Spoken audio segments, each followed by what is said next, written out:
Hello there, welcome to Nighttime Stories. I hope you've had a wonderful day. Now it's time to unwind. I'm here to help you drift off into a peaceful sleep. Before you get cozy, I'd love for you to like this video and subscribe. It helps bring more bedtime stories your way. Also, let me know in the comments where you're watching from and what time it is for you. Now, take a deep breath, relax, and let's begin. I met Sophie in the spring of 2018, during my final year of university. She wasn't like other people I had dated. There was something different about her, something subtle but noticeable. She carried herself with quiet confidence, never trying too hard to stand out, but somehow always the most intriguing person in the room. She wasn't loud, wasn't overbearing. She didn't demand attention, yet she always seemed to get it. We met at a mutual friend's party, one of those casual house gatherings where people squeeze into small apartments and pretend they aren't bothered by the heat or the smell of cheap beer. Sophie was standing near the window, looking out at the city like she was studying it. Not bored, not disengaged, just watching. I struck up a conversation, expecting small talk, but Sophie didn't do small talk. She asked oddly specific questions, things most people wouldn't think to ask. "What's your earliest memory of being afraid?" she asked me at one point, tilting her head slightly. It caught me off guard.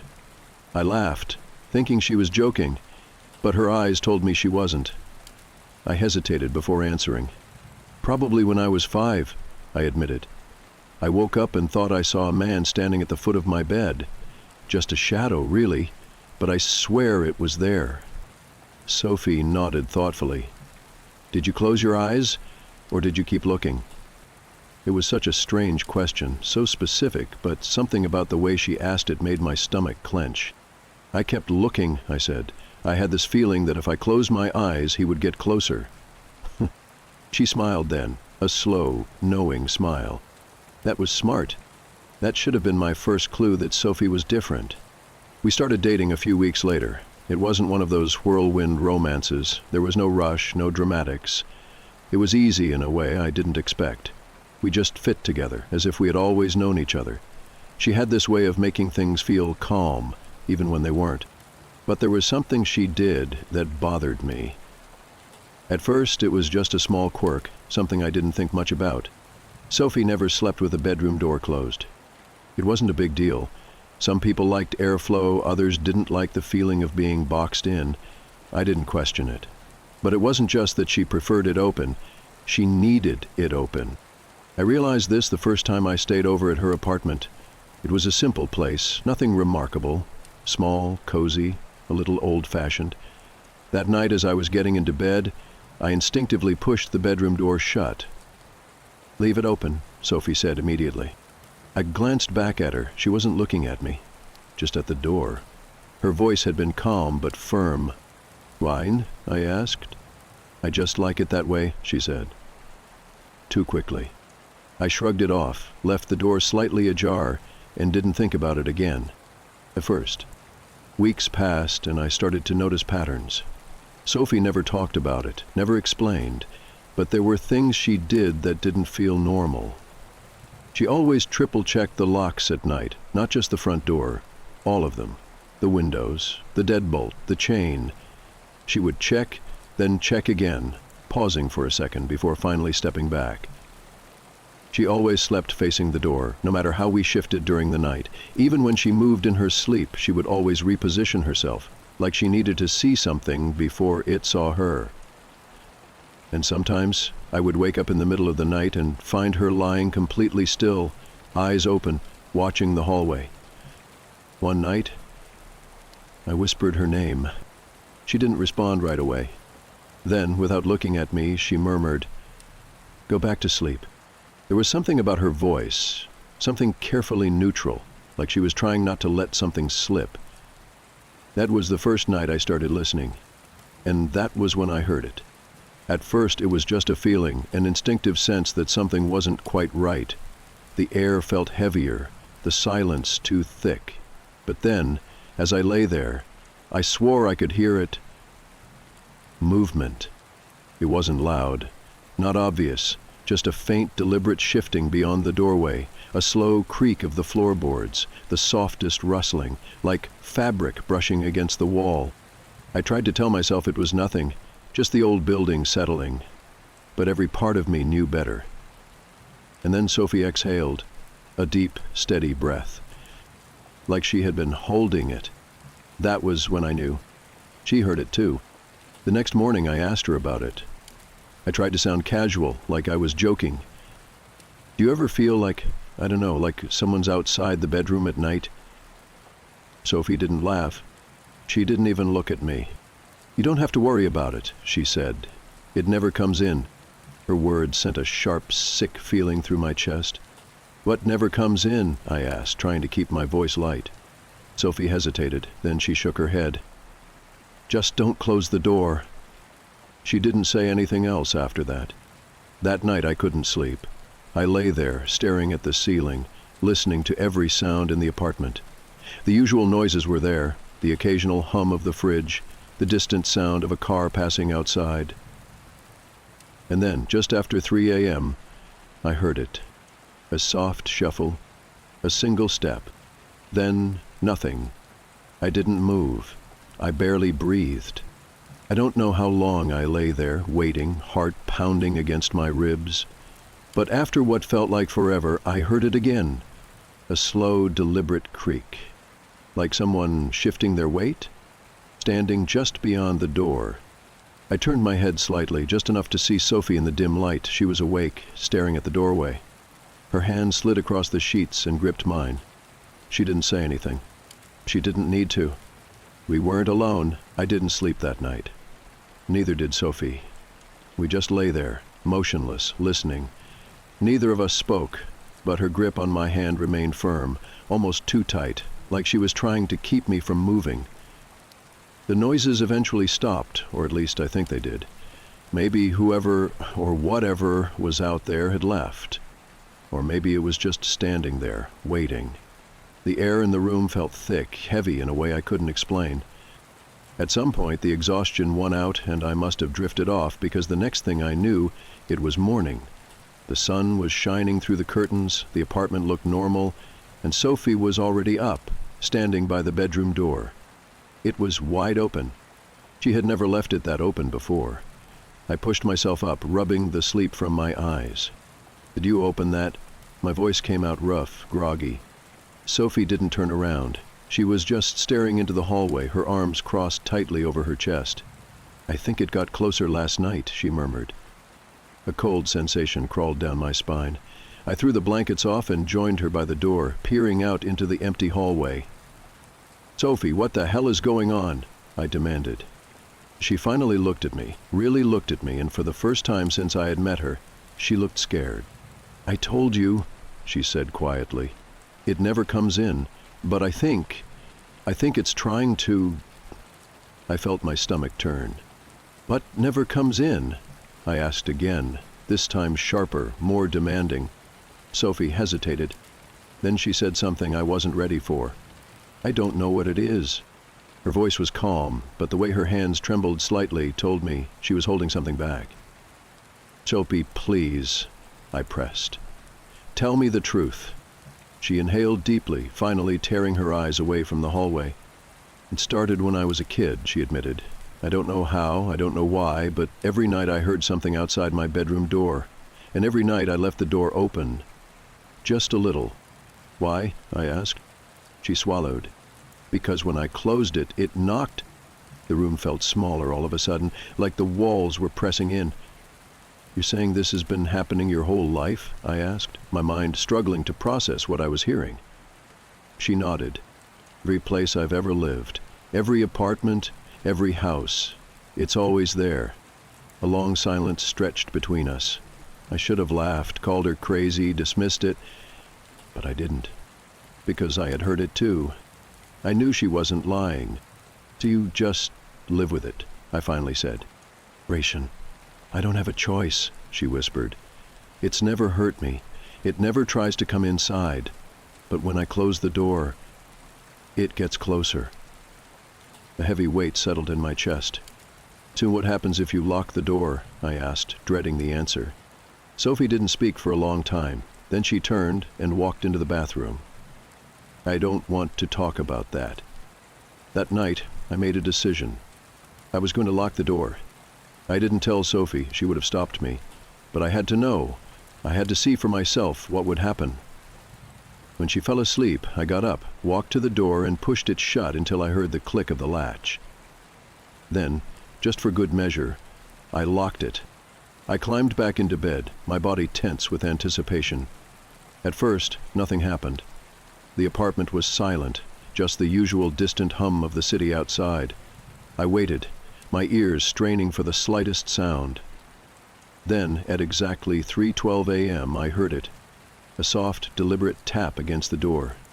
Just one. I held my breath, heart hammering in my chest. Then, another knock. Soft, patient, like it knew I was awake. I turned my head toward Sophie, but she was still asleep. For a split second, I thought maybe I had imagined it. Maybe it was the pipes or my own nerves playing tricks on me. Then the doorknob turned. Not violently, not forcefully, just testing. It twisted left, then right, like whoever was on the other side was checking if it was locked. I sat up slowly, my body rigid, every muscle frozen. Then the knock came again, louder this time. Sophie inhaled sharply in her sleep, like she felt it, like she knew. And then the whispering started. It wasn't loud, just a low, raspy murmur, like someone pressing their lips against the wood of the door, speaking directly into it. I couldn't make out the words, but I didn't need to. I felt every hair on my body rise. The doorknob rattled again. The whispering continued. And then, the knocking turned into pounding. Loud, rhythmic, like something was furious. Like it knew I had broken the rule. I didn't move. I didn't breathe. Then, as suddenly as it started, it stopped. The air in the room felt wrong, heavy, charged. Then, the worst sound yet. From the other side of the door, a deep, slow inhale, like something was smelling me. And then, in the lowest, gravelly voice I have ever heard, "I see you now." I lunged forward and unlocked the door. The second the latch clicked, the air in the room changed. The heaviness lifted, the silence returned. I didn't open the door. I didn't want to see. I lay back down, shaking, staring at the ceiling until morning. Sophie never asked me what happened. She didn't have to. She knew. And I never closed the door again. I didn't tell Sophie what had happened. I wanted to, but there was something about the way she looked at me in the morning, like she already knew. She didn't ask if I had locked the door. She didn't ask if I had heard anything. She just got up, checked the hallway like she always did, and went about her morning as if nothing had changed. But something had changed. I knew it. And she knew it too. For the next few days, I couldn't shake the feeling that something was off. It wasn't anything obvious, just little things. The apartment felt different, not colder, not darker, just wrong in a way I couldn't explain. The air felt heavier, and there was a strange stillness at night, like the whole building was holding its breath. I found myself checking the door constantly, making sure it was still open just enough. 3 inches, never more, never less. I even caught myself triple-checking the locks the way Sophie did, my fingers twitching against the deadbolt like I was afraid I had done it wrong. And then I started seeing things. At first I told myself I was imagining it, just my brain playing tricks on me, trying to make sense of what happened that night. But then, one evening, as I was brushing my teeth, I caught something in the mirror. Not a reflection, not a shadow, something just outside the bathroom door, in the hallway. It was just a glimpse, a flicker of movement, too quick to focus on but too distinct to ignore. I turned sharply, my heart slamming against my ribs, but the hallway was empty. The bedroom door was open. 3 inches, perfectly in place. But for the first time, I noticed something that made my stomach turn. The darkness in the hallway looked deeper than usual. It wasn't just the absence of light. It was as if the shadows were heavier, thicker, almost like they were pressing in. I stared for a long time, toothbrush still in my hand, my pulse thudding in my ears. My mind screamed at me to look away, to move, to do something. But I didn't. I just stood there, staring into the blackness, waiting for something to happen. And just when I started to convince myself that nothing was there, that it was all in my head, I saw it. A shape, not fully formed, not solid, but a presence shifting in the dark. It was tall, unnaturally still, its edges blurred like smoke. It didn't move toward me. It didn't vanish. It just stood there, watching. I couldn't see its face, but I knew it was looking at me. I swallowed hard, my throat dry as sandpaper. Slowly, deliberately, I reached for the door and closed it. The moment the latch clicked into place, the bathroom light flickered. Once, twice. Then, soft, patient, right on the other side of the door. I stopped breathing. My hand hovered over the doorknob, fingers twitching, muscles frozen. The knock came again. Slow, deliberate, almost playful. Then, a whisper. It wasn't clear, just a hushed, rasping murmur, the kind that tickles the edge of your hearing without letting you understand the words. I squeezed my eyes shut, my body rigid with terror, and did the only thing I could think of. I opened the door, and there was nothing. The hallway was empty. The bedroom door was open 3 inches, just like it had been before. The shadows were normal again, no longer thick and unnatural. The air was still, silent, as if nothing had happened. But I knew it had. Something had been there. That night I didn't tell Sophie, not because I didn't want to, but because I was afraid of what she might say. Afraid that she might tell me, "I told you so." Afraid she might tell me something worse. Instead, I just lay beside her in bed, staring at the ceiling, listening to the quiet. It wasn't until the clock read 3:09 a.m. that I finally started to drift off. And then, the door creaked. Not a knock this time, not whispering. Just the slow, steady sound of wood shifting, hinges groaning under weight. My breath caught in my throat as my eyes snapped open, my body paralyzed with dread. I turned my head toward the doorway. The door had opened wider. Not much, maybe an inch, but it was enough. And then I saw it. Not a person, not a shadow, a shape barely distinguishable from the darkness around it, standing just beyond the doorway, not moving, not breathing, just there. I didn't move, didn't blink, didn't even swallow. I wanted to believe I was imagining it, but I knew I wasn't. It was watching. Sophie shifted beside me in her sleep. The moment she did, the shape moved. Not forward, not toward me. It moved back. Slowly it retreated into the hallway, vanishing into the shadows. And the door closed on its own. I don't remember falling asleep. I don't remember anything after that. But when I woke up, the door was open again, 3 inches, exactly as it should be. Sophie was already awake, sitting on the edge of the bed, staring at the floor. She didn't say anything, just reached for my hand and squeezed it. And that was when I knew. It wasn't just her rule anymore. It was ours. For the next week, I lived in a state of heightened awareness. Every night I checked the door. I never closed it fully, never tried to test it again. I listened, and every night I heard it. Soft movement, shifting in the hallway, the faintest creak of wood, the whisper of fabric against the walls. But it never entered. Until the night it did. I woke up to the feeling of something pressing against the mattress, not Sophie. Something else. The room was still dark, but I didn't need to see. I could feel it.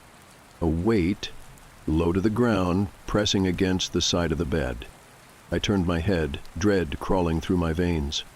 And in the darkness, inches from my face, I saw it.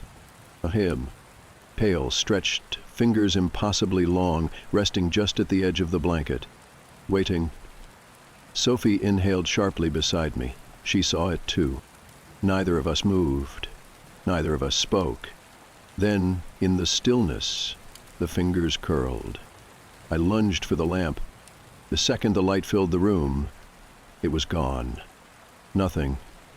No hand, no presence, just Sophie and I sitting there, staring at the empty space beside the bed.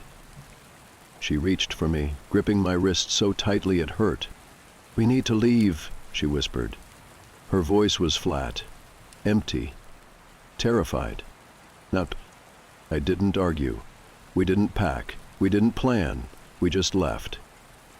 Sophie grabbed her purse, I grabbed my keys, and within minutes we were in the car, pulling away from the apartment without looking back. The entire time, neither of us spoke. There was nothing to say. We both knew what we had seen. We both knew what had been in that room with us. I kept checking the rearview mirror as we drove, half expecting to see something in the backseat, something that shouldn't be there. The feeling of being watched didn't go away, even when we were miles from the apartment. It clung to me, heavy and suffocating, like whatever was in that room had followed us. We checked into a motel outside the city, a cheap, run-down place with flickering neon lights and a night clerk who barely looked up as we got our key. I didn't care. I just needed to be somewhere else. The motel room was small and smelled faintly of cigarette smoke, but the second I shut the door, I felt something I hadn't felt in weeks. Relief. Not total, not complete, but enough. The walls here felt solid. The air didn't feel wrong. Sophie sat on the edge of the bed, her hands gripping the fabric of her jeans so tightly her knuckles turned white. I sat beside her, unsure what to say, unsure what could be said. After a long silence, she finally spoke. "You saw it. It wasn't a question." I nodded. She exhaled shakily, rubbing her face with both hands. "I thought, maybe it was just me," she murmured. "It wasn't," I said. My voice came out flat, hollow. Another silence stretched between us. Then, quietly, she said, "I think it's always been there." The words sent a fresh wave of unease through me. "What do you mean?" Sophie hesitated, her fingers digging into her palms. "I think it follows people," she admitted. "I think it finds someone, watches them. But it doesn't show itself right away. It waits." I swallowed hard, my throat dry. "Waits for what?" She turned her head toward me, her eyes dark, unreadable. "For them to notice it." A sick, twisting sensation curled in my stomach.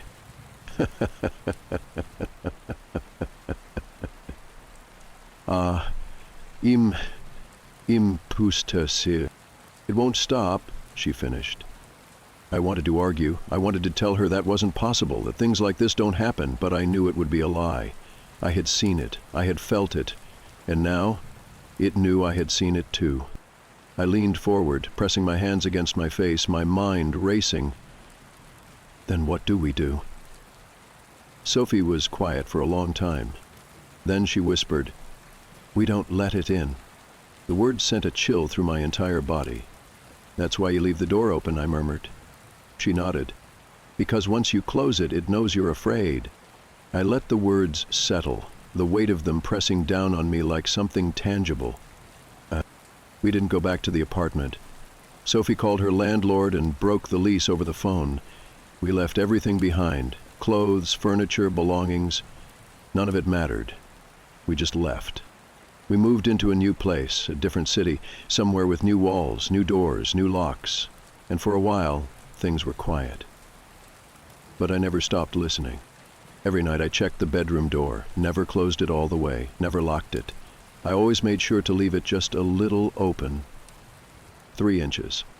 And every now and then, just past 3 a.m., I still wake up. Sometimes I don't know why. Sometimes it's just instinct. But every time, without fail, I look at the doorway. And sometimes, I swear, I see something standing just beyond it, watching, waiting, and I know if I close the door, it will knock. So I never do, and I never will. I grew up in a quiet, suburban neighborhood, the kind of place where everyone knew each other, where porch lights flicked on at dusk and kids played outside until their parents called them in for dinner. It was safe. At least, that's what we thought. We had a large backyard, separated from our neighbors by an old wooden fence. Beyond the fence was a dense stretch of trees, too small to be called a forest, but thick enough to feel isolated. As kids, my brother and I would dare each other to run into the woods at night, but we never made it more than a few steps before chickening out. Our house had a small back porch with a single bulb that cast just enough light to reach the edge of the yard. I never thought much about it, until the night I saw him.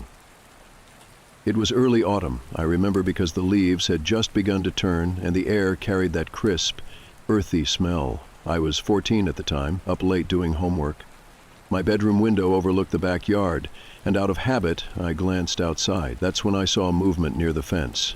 At first I thought it was an animal, a stray dog, or maybe a deer. But as my eyes adjusted to the dark, my stomach tightened. Someone was standing just beyond the fence, deep in the shadows of the trees. They weren't moving, just standing there, watching. I felt an icy wave of dread creep up my spine. The figure was tall, its body partially obscured by the branches. I couldn't see a face, couldn't make out any details, but I knew I was being watched. I told myself it was nothing, a trick of the light, a tree swaying in the breeze. But the longer I stared, the more certain I became. There was a man standing in my backyard. I slowly backed away from the window, heart hammering against my ribs. I didn't want to take my eyes off him, afraid that if I looked away he'd suddenly be closer. I forced myself to turn and ran straight to my parents' room.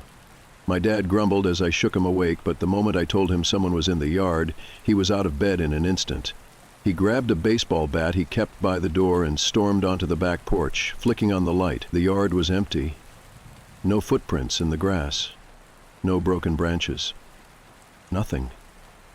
My parents assured me it was my imagination, that I had been staring at my homework too long, eyes playing tricks on me. But I knew what I saw, and that was only the beginning. The next few nights I couldn't sleep. I kept checking the window, half expecting to see that figure standing there again. And then, on the third night, I did. This time he was closer, standing just inside the yard. I could see him more clearly now. A tall, thin man, dressed in dark clothing. His face was turned slightly downward, as if he was staring at the ground. I wanted to scream, to run, but my body wouldn't move. And then, he took a step forward. The movement snapped me out of my frozen state. I stumbled backward, nearly knocking over my chair as I bolted for my parents' room. Again, my dad ran outside, but the man was gone.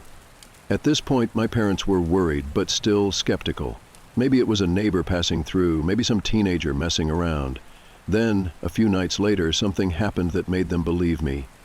It was around midnight. My mom had gotten up to get a glass of water. She happened to glance outside and saw the back porch light flicker on. She froze. The light was motion activated. Something had set it off.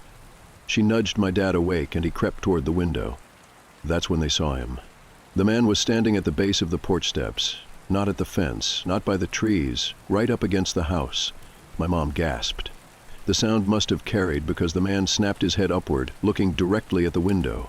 Then he bolted. My dad threw open the door, but the man had already disappeared into the trees. The police were called. They searched the yard, the woods, even went knocking on our neighbors' doors. No one had seen anything. But the worst part, the back gate was unlocked. We always kept it locked. Always. But that night, it had been unlatched from the inside, as if someone had been inside our yard. The police patrolled the area for a few days, but nothing turned up. And just like that, the man was gone. Or so we thought. Weeks passed, then months. The weather turned colder, the days shorter, and little by little I started to feel safe again, until the morning we found the footprints. My dad was raking leaves when he noticed them. Deep impressions in the frost-covered grass, leading from the back fence all the way to my bedroom window. Not just once, over and over. Like someone had been coming back, night after night, standing outside my window, watching. That was the last straw. My parents installed cameras, replaced the fence, put in floodlights. The police were called again, but there were no suspects, no leads. Whoever he was careful, and just like that, the footprints stopped.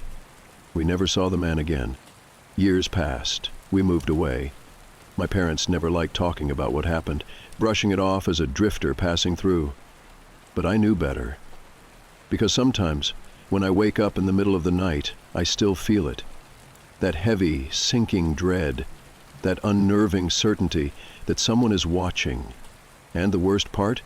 Sometimes I still wake up to my porch light flickering on, even when no one is there. Photography has never been more than a hobby for me. Some people paint, others play instruments. I take pictures. I like capturing moments that feel empty, frozen in time. Abandoned streets at dawn, forgotten alleyways, train stations just before the last departure of the night.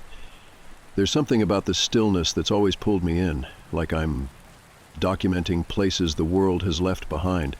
I never took pictures of people, not intentionally anyway. I liked my photos to feel untouched, undisturbed, free of human interference. That's why, when I first noticed the man in one of my shots, I barely paid him any mind. It was a picture I had taken near the riverfront, an old cobblestone walkway lined with rusted lampposts. The sky had been a deep shade of navy, the last remnants of daylight barely clinging to the horizon. I had been focused on getting the symmetry right, the way the lampposts cast long, thin shadows stretching toward the water. It wasn't until later, when I was going through my shots, that I noticed the figure standing in the distance. He was near the edge of the frame, half hidden in the gloom beneath a flickering streetlight. A tall man, wearing a hood, his face completely obscured by shadow. His posture was off, rigid, almost unnatural, like he wasn't just passing through but standing there deliberately, watching. I remember staring at the image for a long time, feeling vaguely unsettled but ultimately brushing it off. People ended up in my photos all the time. That's just how it was in a city. It wasn't until a few weeks later that I saw him again. I had spent the day walking through different neighborhoods looking for new angles, fresh places to shoot. That night, as I uploaded the day's shots onto my laptop, something stopped me cold. There he was. Different street, different time of day, same hooded figure standing just out of focus, lingering at the edge of the frame. I felt my stomach tighten. I flipped through the images again, searching, my fingers moving faster. I found another, then another. Every few shoots, there he was. I started combing through my older photos. He was there too. Not always obvious, not always in plain sight, but once I started looking, I couldn't unsee it. Sometimes he was in the background, blending into the crowd. Other times he was more isolated, standing near an alleyway, leaning against a railing, positioned behind a tree just far enough that only half his body was visible. The strangest part, the timeline didn't make sense. The first time I noticed him was weeks ago, but as I dug deeper, I found him in shots from months ago, different seasons, different locations. He had been following me for much longer than I had realized. That night, sleep was out of the question. I sat in my apartment, laptop open, heart pounding as I clicked through years of photos. The earliest one I found was from nearly 2 years ago. I had no explanation. Had he been tracking me all this time? Had I really been that oblivious? I told myself I was being paranoid. Maybe it was just coincidence. Maybe it was a trick of the light, an odd angle making random passers-by look familiar. But deep down, I already knew the truth. This wasn't an accident. He was there on purpose. I stopped taking photos for a while. For weeks, my camera collected dust on my desk. I tried to act normal, like I wasn't constantly looking over my shoulder, scanning crowds, checking reflections in windows. But paranoia settled into my bones like an illness. Then, one night, I made a mistake. I went shooting again. I told myself I just needed closure. One last night of photos to prove to myself that he wasn't really there, that my paranoia had gotten the better of me. I stuck to busy streets, well-lit areas, places with cameras and people. I avoided isolated alleyways, stayed away from quiet corners where shadows stretched too far, and for a while, it felt normal. But when I got home and plugged in my camera, there was a photo I didn't take. My breath stalled in my chest. It was blurry, poorly framed, like the lens had been lifted and clicked at random, but the subject was unmistakable. It was me. Not a reflection, not a shadow. A photo taken from behind me, somewhere in the crowd while I had been taking pictures. Someone had been standing inches away from me, and I hadn't even known. Panic spread through me in icy waves. I scanned the photo for details, desperate for any clue, the angle, the location. It had been taken no more than an hour before I got home. Whoever took it had been close enough to reach out and touch me. I called the police that night. I told them everything, the photos, the stranger, the realization that he had been following me for years. An officer came by, took a statement, assured me they would look into it. But I could see it in their eyes. They didn't take it seriously. No real crime had been committed. No threats, no evidence beyond my own paranoia. I installed extra locks, kept my curtains shut tight, stopped going out at night, and for a few weeks, nothing happened. Then the envelope arrived. It was slipped under my apartment door while I was sleeping. No return address, no markings, just a plain white envelope containing a single photograph. It was a picture of me, taken from inside my own apartment.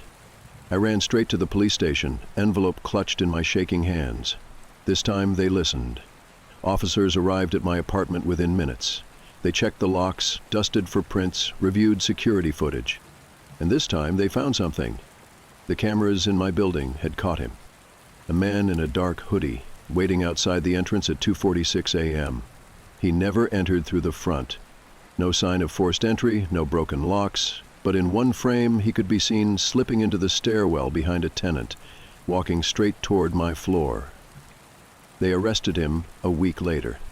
He had been watching me for over 3 years. He lived just a few blocks away, a man I had never met, never spoken to, never noticed in my daily life. But he had noticed me. The police found hundreds of photos in his apartment. Shots of me walking home, sitting in cafes, standing at crosswalks, flipping through books in stores. Some from months ago, some from years ago, and some from inside my apartment while I was sleeping. They asked if I wanted to see them. I said no. I haven't picked up my camera since. Because I know I wasn't the first person he watched, and I won't be the last. Of all the kids I had babysat over the years, Oliver was by far the easiest. He wasn't hyperactive, didn't throw tantrums, and never caused trouble. In fact, he was almost too quiet. Most 6-year-olds I knew would talk my ear off about dinosaurs or cartoons, but Oliver barely spoke unless asked a direct question. His favorite activity? Drawing. At first I found it endearing. Every evening he'd sit cross-legged on the floor with his crayons and stack of paper, filling page after page with sketches. Sometimes he'd proudly show them to me. Smiling suns, stick figures, houses with little chimneys, the usual. But as the weeks passed, the drawings changed. One evening I was tidying up the living room when I noticed a drawing left on the coffee table. I picked it up, expecting the usual bright colors and happy doodles. Instead, I found something strange. A black figure standing in the corner of a bedroom. The lines were rough, dark, scribbled almost aggressively. The figure itself was oddly shaped, with limbs too long, fingers stretching out like claws. The bedroom in the drawing looked eerily familiar. My stomach tightened as I realized it was Oliver's. I turned to him, keeping my tone light. "Hey, bud, who's this?" He barely glanced up from his crayons. "The man in my room." A nervous chuckle slipped out before I could stop it. "Oh yeah? Is he from a movie or something?" Oliver shook his head. "No," he kept coloring, completely unfazed. "He lives in my closet." That answer sat heavy in my chest. I didn't know what to say. I figured he must have overheard something, maybe an older cousin telling scary stories. I decided to push it out of my mind. Kids had weird imaginations, right? Still, something about the drawing stayed with me longer than it should have. Over the next few nights I noticed a pattern. Oliver's drawings became more unsettling. The black figure appeared more often, always lurking in the background. Sometimes there were multiple figures. Sometimes it wasn't in the corner anymore, it was closer. One night he handed me a picture without a word. It was just a bed, drawn from above.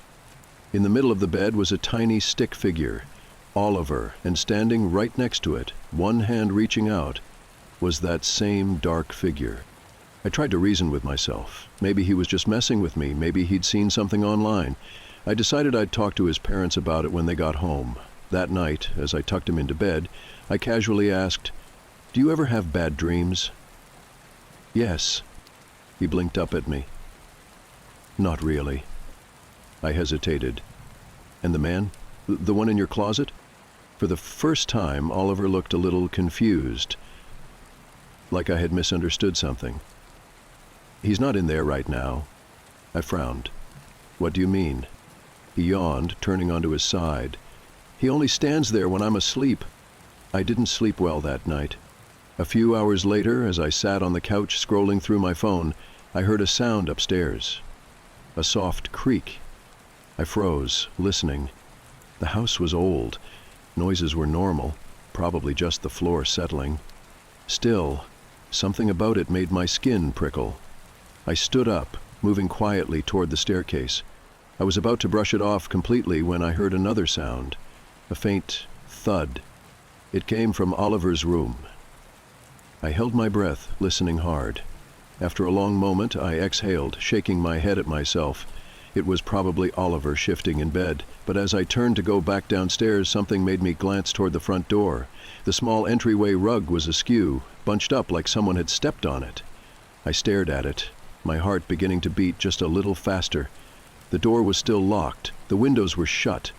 Nothing looked out of place. Maybe I had moved the rug earlier without noticing. Maybe I was just letting Oliver's creepy drawings get to me. I told myself I was being ridiculous. I had to be. The next morning, I was still unsettled. Maybe it was just exhaustion, but something about last night had gnawed at me. The drawings, the noises, the misplaced rug.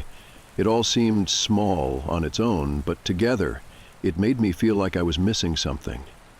Like a puzzle I couldn't quite piece together. When Oliver's parents arrived home later that afternoon, I lingered in the doorway as his mom fished cash from her purse. "Hey," I said, keeping my voice casual. "Have you guys ever noticed Oliver drawing weird stuff?" His mom glanced up, frowning slightly. "Weird how?" I hesitated. I mean, just dark things, like strange figures. He says there's a man in his room. She let out a small laugh, too quick, too dismissive. "Oh, that. Yeah, he's been drawing those for a while now. Just a phase, I guess." I nodded slowly, but something about her tone stuck with me. She sounded like she didn't fully believe her own words. His dad, who had been flipping through the mail, finally looked up. "It's probably from that book he found at the library," he muttered, mostly to himself. That caught my attention. "What book?" Oliver's mom shot her husband a quick look, but he shrugged. "Just some old psychology book about dreams or something. He picks up weird stuff. He reads a lot." A 6-year-old reading psychology books? That didn't sit right with me. I glanced toward the living room where Oliver was sitting on the floor, absently coloring in another picture. I couldn't see what it was from this angle.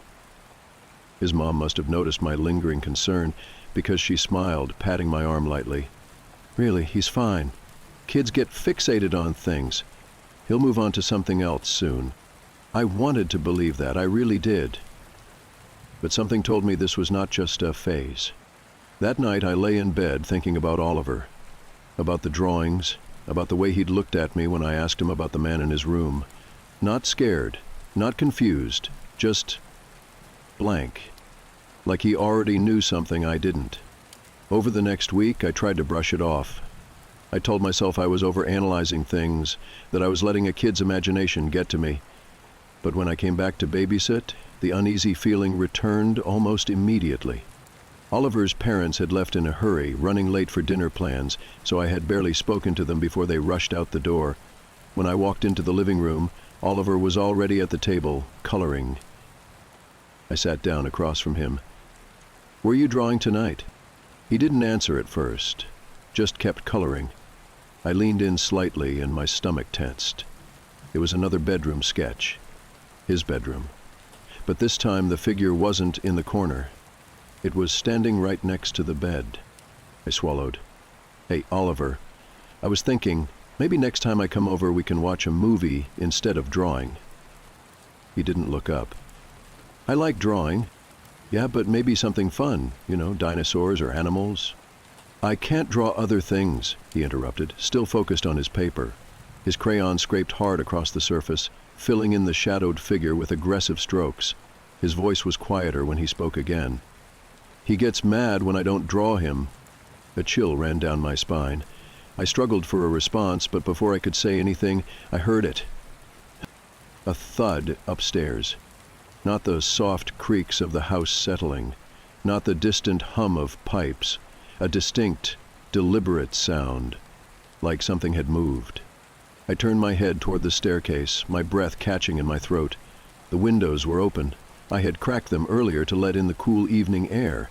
Maybe a draft had knocked something over. Maybe that was all it was.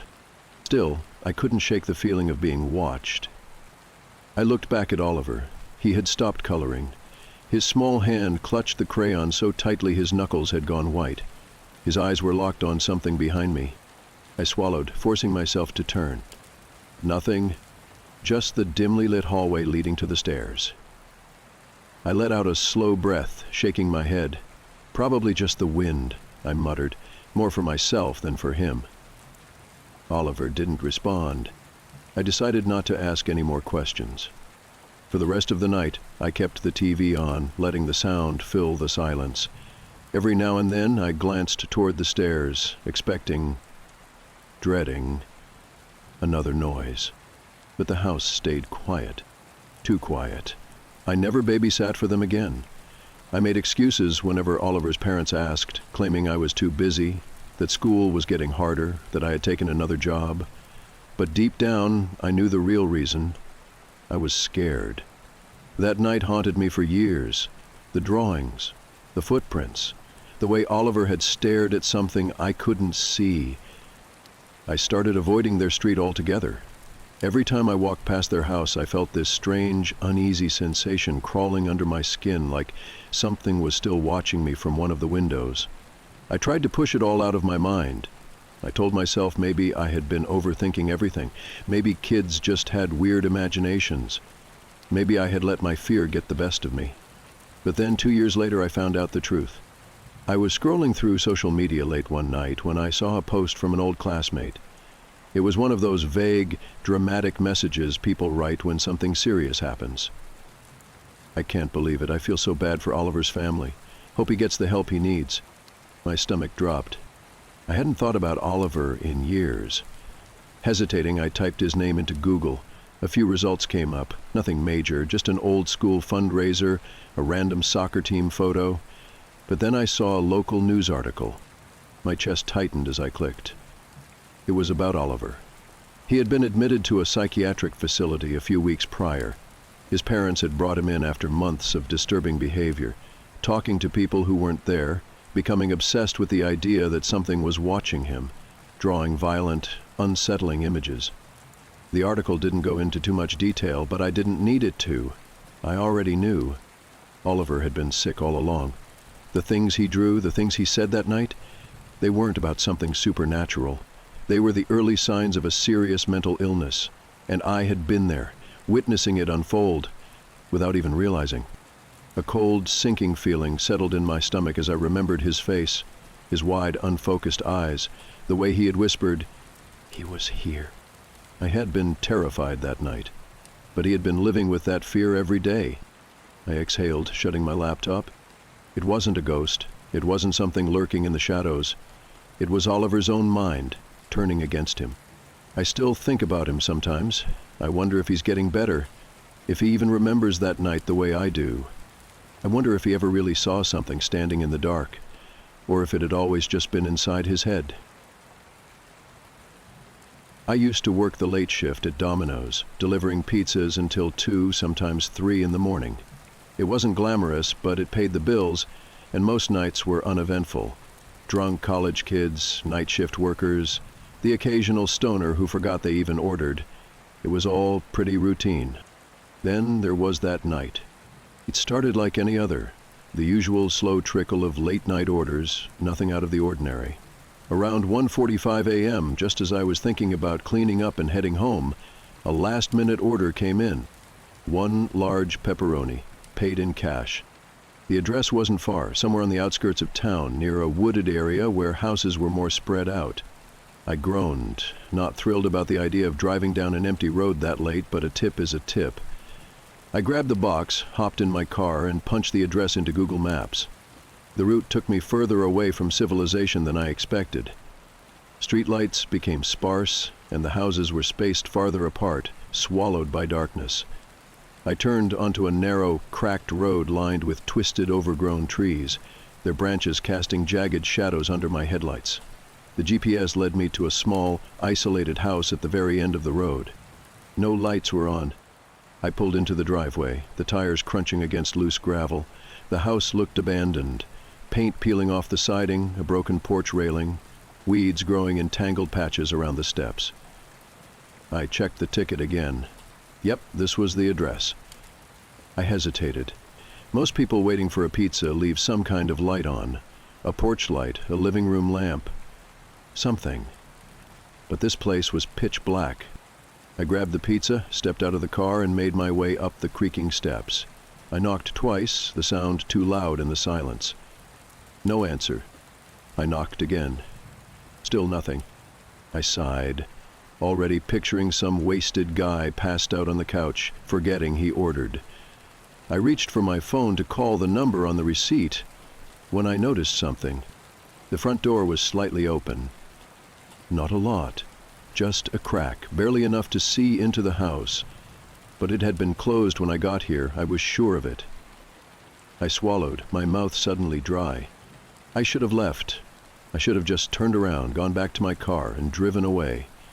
But something about the whole situation made me uneasy. "Hello?" I called out, pushing the door open just enough to peek inside. Darkness. Empty space. A hallway leading deeper into the house. The air smelled stale, like old wood and something slightly sour. No movement, no voices. Then, from somewhere inside, a floorboard creaked. I froze. My mind screamed at me to leave, but my feet wouldn't move. Another creak, closer this time. Then, in the dimness of the hallway, a shape moved. I didn't see details, just the faintest shift in the darkness, something tall, lurking just out of view. And then, a voice. "Come inside."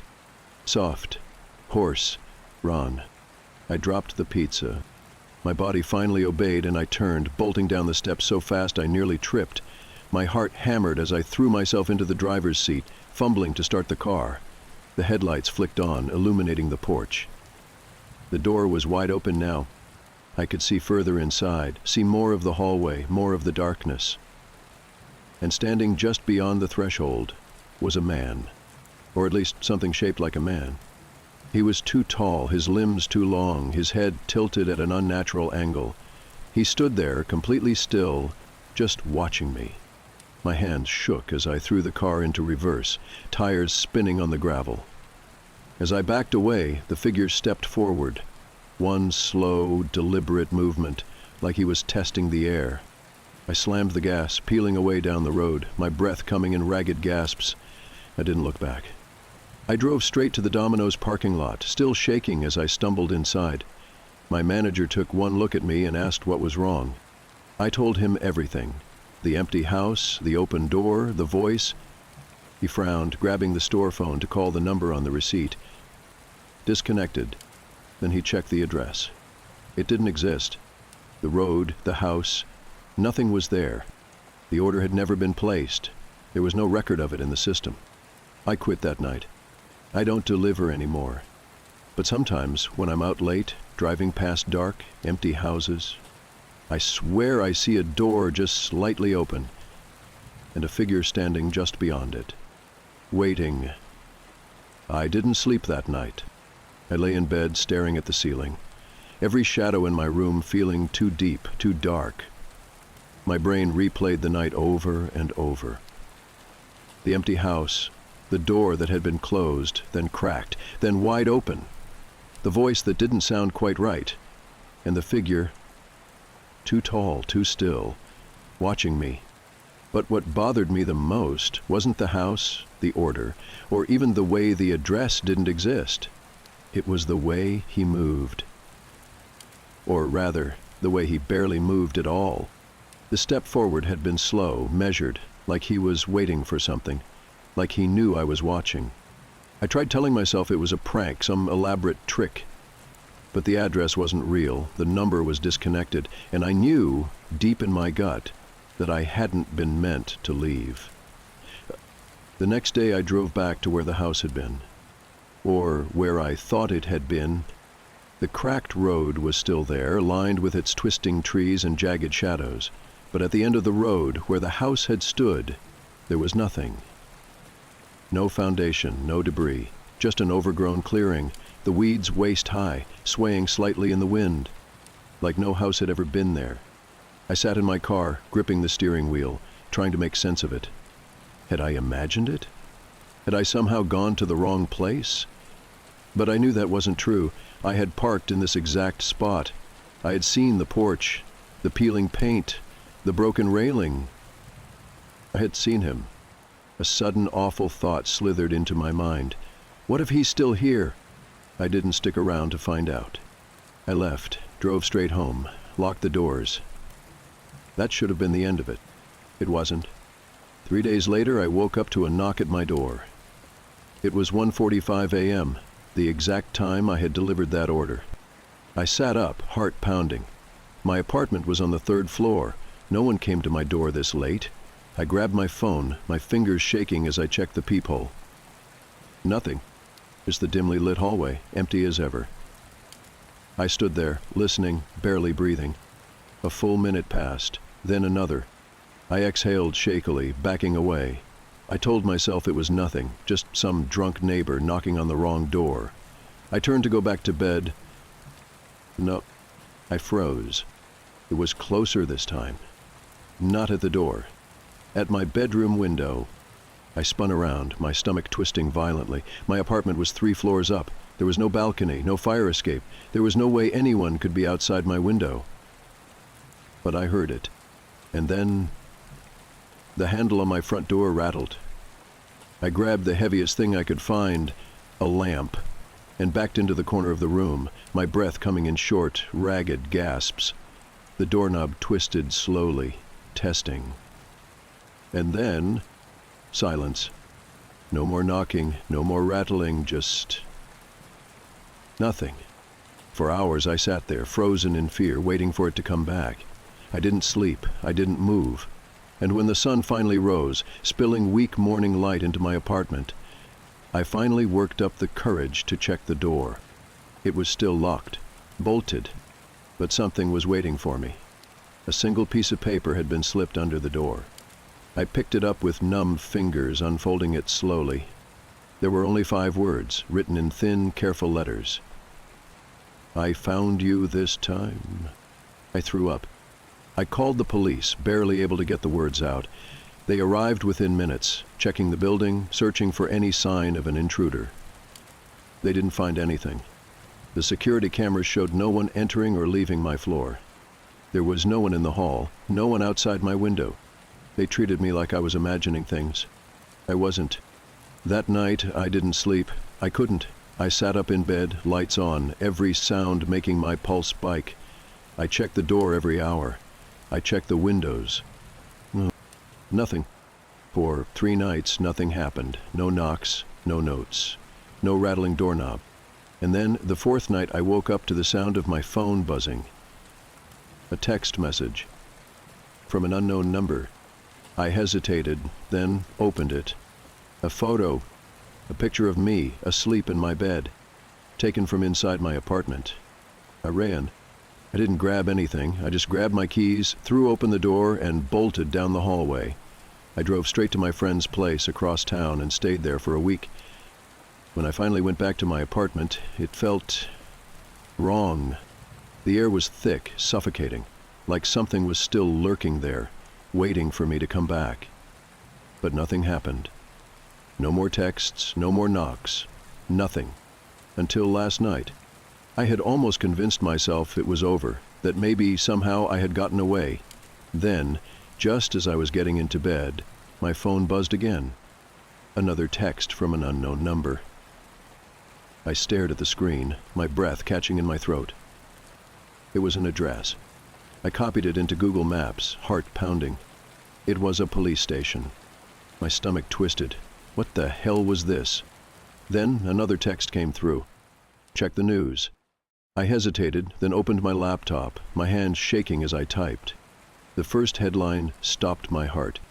Breaking. Man arrested after breaking into apartment. Stalk victim for months. I clicked the article, my vision blurring as I read. The man was caught breaking into someone else's apartment last night. A neighbor had called the cops after hearing strange noises. When they arrested him, he had a knife, a lock-picking kit, and dozens of photographs. Pictures of me, taken over the past year. My blood turned to ice. Another text came through. A single message. I wasn't working alone. I stared at the screen, my pulse a roaring drum in my ears. I typed back, my hands slick with sweat. Who is this? No response. And then, a knock at my door. I didn't move. The knock at my door wasn't loud. It was soft, deliberate. The kind of knock someone does when they know you're home, when they're waiting. I gripped my phone tightly, my fingers slick with sweat, my mind racing. Whoever had been texting me knew things. Whoever had broken into my apartment had been caught. But if he had a partner, someone still out there, who the hell was at my door now? I forced myself to my feet, heart pounding as I stepped toward the peephole. My breath stalled. The hallway was empty. There was no one there. I stood frozen, every nerve in my body screaming at me to run. Then my phone buzzed again. Another text. Check the camera feed. I hesitated, then slowly opened the security app on my phone. My apartment building had security cameras. One pointed at each hallway, another at the front entrance. I tapped into the hallway feed, and there he was, standing just out of frame. Not in front of my door, just to the side, in the blind spot of the peephole. Waiting? A jagged chill crawled up my spine. I watched as he stood there, motionless, his head tilted slightly toward my door. He knew. He knew I was watching. Then, the sound of police sirens. Faint at first, growing louder. My phone buzzed again. Don't open the door. I didn't. I stepped back, my pulse hammering as I listened to the sirens pull up outside the building. Heavy boots pounded up the stairs. Someone yelled commands. A door slammed open. Then, struggling, shouting. I checked the feed again, my stomach tightening. The man outside my apartment had turned. He was running, but he didn't make it far. 2 officers tackled him to the ground.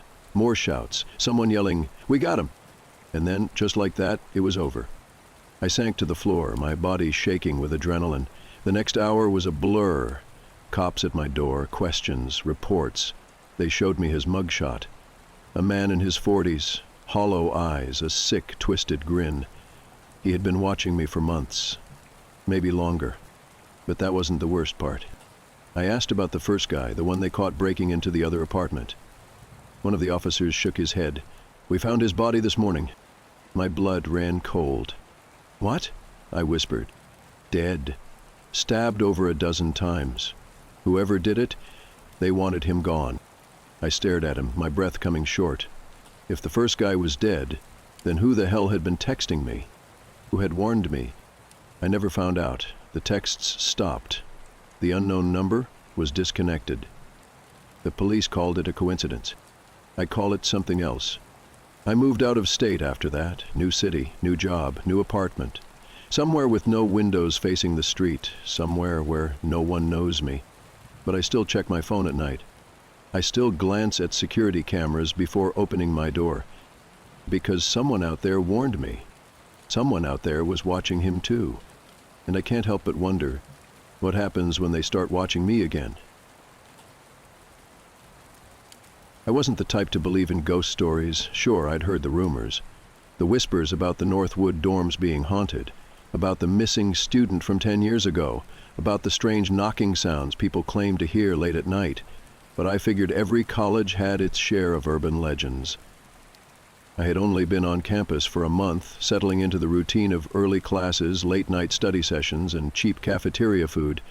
My roommate Daniel was the opposite of me, loud, outgoing, constantly surrounded by people. We got along well enough, though I often found myself retreating to the dorm when he went out partying. Northwood had an older, almost forgotten feel to it. The hallways were too quiet at night, the lights dimmer than they should have been, casting long, flickering shadows on the peeling walls. My dorm was on the 4th floor, one of the older wings that had barely been renovated. The room was small, the window overlooked the woods behind campus, and the radiator made strange ticking noises when the air got cold. It started with the door handle. One night, around 2 a.m., I was lying in bed, half asleep, when I heard it. The slow, deliberate turn of the knob. Not a rattle, not an accidental bump. Someone was trying to open the door. I sat up, my heart knocking against my ribs. "Daniel?" I called, but I knew he wasn't back yet. He had texted me an hour ago saying he was crashing at a friend's place. The knob stilled, but I could hear breathing on the other side. Soft, measured, waiting. I reached for my phone, but as soon as my fingers brushed the screen, the sound stopped. I waited, frozen, listening. Nothing. After what felt like hours, I convinced myself it was just someone drunk trying to find their room. It was a college dorm, after all. Stupid things happened. But then I noticed something. The peephole was covered. A shiver ran down my spine. I hadn't noticed before, but now that I looked, the tiny circle was completely blacked out, like something, or someone, was standing directly in front of it, watching. I didn't sleep that night. The next morning, Daniel came back, oblivious, hungover, laughing about something stupid his friends had done.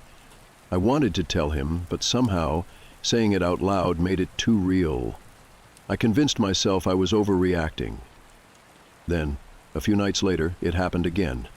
This time I was awake, sitting at my desk, headphones in, drowning in an essay that was due the next morning. The air was heavy with the scent of burnt coffee and stale dorm room air when I heard it. Knob turning. I ripped my headphones off, my breath caught in my throat. I turned, staring at the door. It turned again, slow, testing. And then, from beneath the door, a shadow. Not just a shadow cast by the dim hallway lights. This one moved. It stretched, creeping inward as if something was pushing itself underneath the door, seeping like smoke into the room. I didn't move. I didn't breathe. Then a knock. 3 soft, deliberate taps. Not from the outside. From inside my closet. I sat there, frozen, my mind scrambling for an explanation. I told myself it was my imagination, that my exhaustion was playing tricks on me, that I had misheard where the sound had come from, but deep down, I knew I hadn't. The knock had been inside the closet. Slow, intentional. My skin prickled with cold sweat as I forced myself to turn my head toward the door. The shadow beneath it was gone. The doorknob was still. The hallway outside was silent. But my closet door, slightly ajar, just enough for darkness to seep out, felt like it was breathing. I stared at it, my pulse hammering so hard I could hear it in my ears. My body screamed at me to run, but some part of me, the logical part, refused to move. This was a dorm. A normal dorm, in a normal college. There was no way someone had been inside my room. No way I hadn't noticed. And yet the air felt thick with something unseen.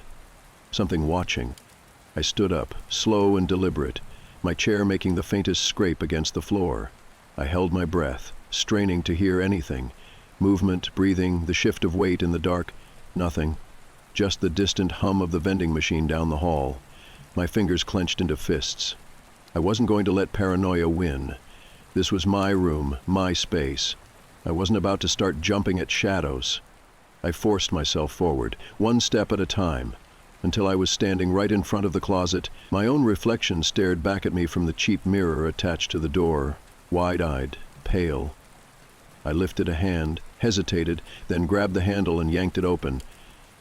Nothing. Just the same cramped space filled with my jackets, a stack of shoeboxes, and the laundry I'd been too lazy to put away.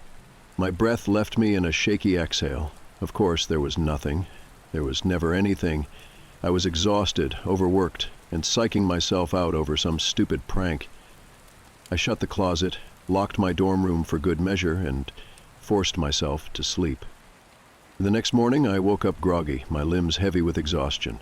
I went through my routine, barely thinking, my mind fogged over with the kind of fatigue that clings to you like a weight. I grabbed my bag and went to class, trying to shake the feeling that something was off. The campus was buzzing with its usual energy, people rushing to lectures, half-asleep students clutching coffee cups like lifelines, the distant sound of someone blasting music from their dorm window. It felt normal. But then I saw the bulletin board near the student center, a cluster of flyers pinned to the cork. My stomach twisted as my eyes landed on one in particular. Missing person. The photo was of a student, a guy around my age. Short brown hair, glasses, a familiar grin frozen in time. My brain struggled to place where I had seen him before, and then it clicked. His dorm was down the hall from mine.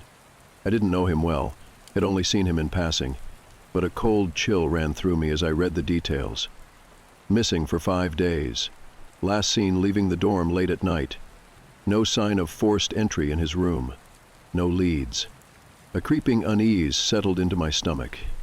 5 days ago, that was around the time I had started hearing the sounds at my door. When I had first noticed the peephole was covered, I swallowed hard, telling myself it was just a coincidence. Colleges had thousands of students. People disappeared all the time. Ran away, dropped out, left without telling anyone. But I couldn't shake the feeling that it wasn't random, that it was connected. That night I double-locked my door. I shoved my desk chair under the handle, something I hadn't done since I was a kid.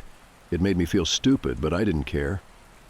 Sleep came in restless waves, every creak of the old building sending a spike of anxiety through me. At some point, deep into the night, I woke up to breathing. Not mine, not Daniel's, right outside my door.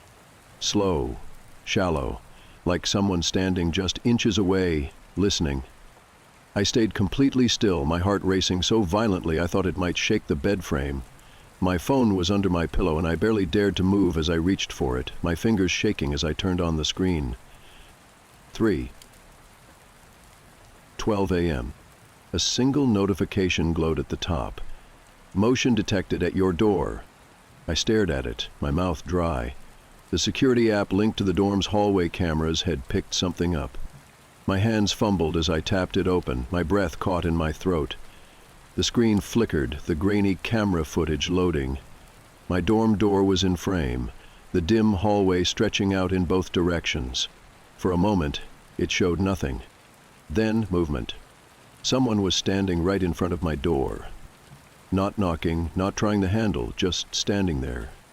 And then, they bent down. I watched paralyzed as the figures slowly lowered themselves until they were eye level with the keyhole. Watching. My stomach turned to ice. They knew I was awake, and they were waiting for me to move. A cold sensation spread through my chest, like my body knew something was deeply wrong before my mind could fully process it. I gripped my phone tighter, barely breathing as I watched the screen. The figure outside my door remained crouched, completely still, just inches away from the peephole. I couldn't make out their face, only a vague silhouette in the dim hallway light. They weren't knocking, they weren't moving, just waiting. A part of me wanted to call out, to ask who it was, to break the silence. But another, much stronger instinct screamed at me to stay quiet. Whoever they were, they didn't want to be seen. They wanted to watch. The realization sent a deep electric dread through my limbs. I stayed frozen, my thumb hovering over the emergency dial on my phone. If I called someone, would they hear? Would they try to get in? And then they reached up. Slowly, deliberately, their hand lifted toward the peephole. I watched through the grainy footage, my pulse hammering against my ribs, as their fingers pressed against the tiny glass circle. Covering it. The screen went black. I sucked in a sharp breath. They knew. They knew I was watching. For a long moment, nothing happened. The hallway camera remained dark, my dorm eerily silent except for the soft hum of the old radiator. I didn't move. My skin felt too tight, my body stiff with anticipation, waiting for the next sound, the next shift in the air. But it never came. After what felt like hours, I tapped the app again, refreshing the feed. When the camera flickered back to life, the hallway was empty, no sign of anyone. The peephole was clear. But something wasn't right. I couldn't shake the feeling that whoever had been outside wasn't gone, that they were still nearby, listening. The air in my dorm suddenly felt heavier, the walls closing in, the silence too sharp. I had to check. I had to know. Heart pounding, I slipped out of bed and moved toward the door as quietly as I could, my bare feet making no sound against the cold floor. My hands were damp with sweat as I reached for the knob, pressing my ear against the wood, straining to hear anything beyond it. I inhaled deeply, bracing myself. Then, I yanked the door open. The hallway was empty. Just the dull hum of the exit sign at the far end, the distant murmur of someone's TV behind a closed door. Nothing unusual. Except for one thing. A small, folded piece of paper lay on the ground right outside my room. I stared at it, my skin crawling with unease. It hadn't been there before. Slowly, I crouched and picked it up, unfolding it with trembling fingers. There was only one sentence scrawled across the page in uneven handwriting. "I like watching you sleep." A wave of nausea rolled through me. My fingers gripped the paper so tightly it crumpled in my palm. Someone had been inside the dorm building, standing at my door, watching me. Maybe for days. I slammed the door shut, locked it, then shoved my desk chair under the handle again. My breaths were coming too fast, my mind racing through every possibility. Every time I had dismissed the strange noises, the shifts in the air, the creeping sense of being watched. This wasn't in my head, it wasn't some prank. Someone was fixated on me. And they were getting closer. I barely slept that night. Every creak of the building, every whisper of the wind against the window made my skin prickle with paranoia. I kept the dorm lights on, my back pressed against the wall, watching the door as if expecting it to burst open at any moment. But nothing happened. No more knocks, no more notes. Just an unbearable silence stretching through the early hours of the morning. When the sun finally rose, I forced myself to move. My limbs ached from tension, my thoughts clouded with exhaustion, but I couldn't stay here any longer. I needed to do something. By the time I made it to campus security, my hands were still shaking. I showed them the note, explained the knocking, the covered peephole, the motion alert from my phone.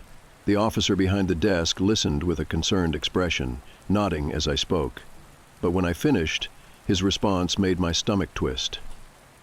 "We'll look into it," he said. "But there's not much we can do unless an actual crime was committed." I felt my breath catch. "What do you mean?" "Someone was outside my room in the middle of the night. They left this." I held up the crumpled paper, but he only sighed. Look, dorms have hundreds of students. Pranks happen all the time. And unless we have footage of someone breaking in, it's not really a police matter." I stared at him, my pulse drumming in my ears. "So that's it? You're just going to ignore this?" "We'll increase patrols in your building," he offered. "If anything else happens, let us know." I wanted to scream. Instead, I grabbed the note and walked out.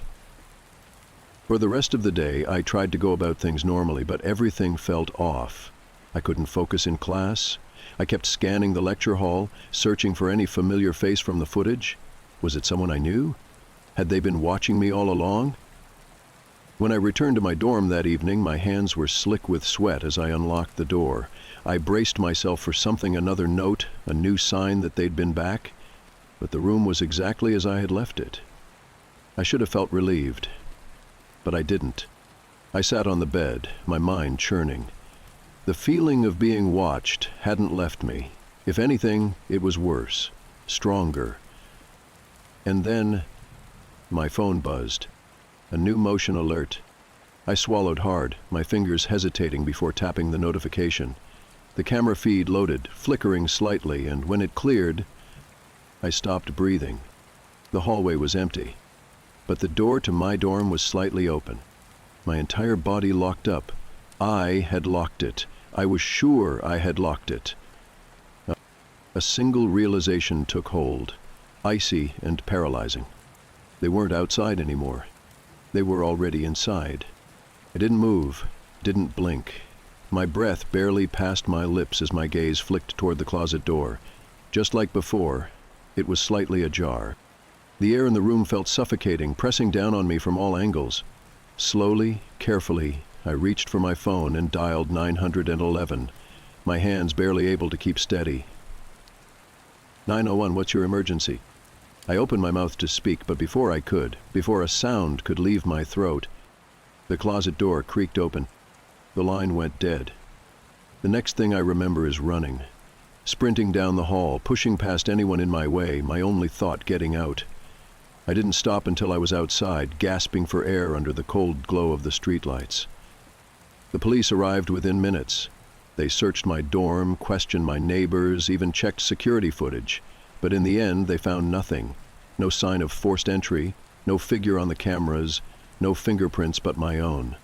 They suggested I might have imagined it, that I had left my door unlocked and the wind had pushed it open, but I knew better. I didn't go back. That same night, I packed my things and stayed with a friend off campus. The next morning, I put in a request for a room transfer. A week later, I moved to another dorm in a different building. For a while, nothing happened. I tried to tell myself it was over, that I was safe now. But sometimes, late at night, I would wake up with the same suffocating feeling. The sensation that someone was there, just beyond my line of sight, standing in the shadows, waiting. And a few weeks later, when I was scrolling through my phone, trying to clear out my old notifications, I saw it. An unread message. No name, no number. Just a single text sent the night I fled my dorm. You were right to run. I never considered myself a paranoid person. I was rational, logical, the kind of person who double-checked the locks at night but never dwelled on what might be lurking in the dark. That all changed when I moved into the apartment on Sycamore Street. I had found the listing online.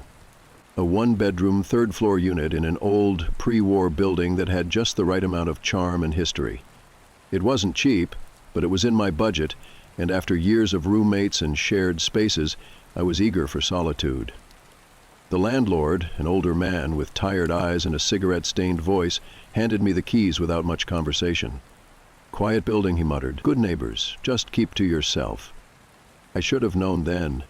The first few nights were uneventful.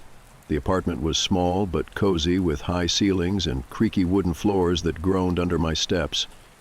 I spent my evenings unpacking, arranging furniture, and getting used to the rhythm of the place. Occasionally I'd hear muffled sounds from the units beside me, footsteps above, a door closing in the hallway, but nothing out of the ordinary. Then I started noticing things. At first they were small details, easy to dismiss. A kitchen cabinet I could have sworn I closed being slightly ajar in the morning, my keys not quite where I left them, the lingering scent of cigarette smoke despite no one in the building appearing to smoke. It unsettled me, but I convinced myself I was imagining things. After all, it was an old building. Things shifted. I was just adjusting. Then came the knocks. They started around midnight. Faint, rhythmic, always 3 soft taps against my front door. The first time, I hesitated before checking the peephole. The hallway was empty. No shadows under the door, no lingering presence. I chalked it up to pipes, the wind, anything but someone actually knocking. But it happened again, and again, and again. I started keeping my phone by my bed, half expecting to need it, but the knocking never escalated. Just those same steady 3 taps, like a question waiting for an answer. Then, one night, I woke up to something worse. It wasn't the knocking this time. It was a sound, the distinct, deliberate click of my front door unlocking. I shot up in bed, heart hammering. I was certain I had locked it. I always did. My throat tightened as I strained to hear, every muscle in my body tensed, waiting. The door didn't open. No footsteps followed, but I lay there for hours, staring at the ceiling, waiting for something, anything, to happen. The next morning, I convinced myself it had been a dream. Stress, sleep deprivation. I double-checked the lock before leaving for work, pulling the door hard to make sure it was secure. That night I placed something small, a stray penny, on the doorknob. It was a stupid test, but I needed proof. When I woke up, the penny was on the floor.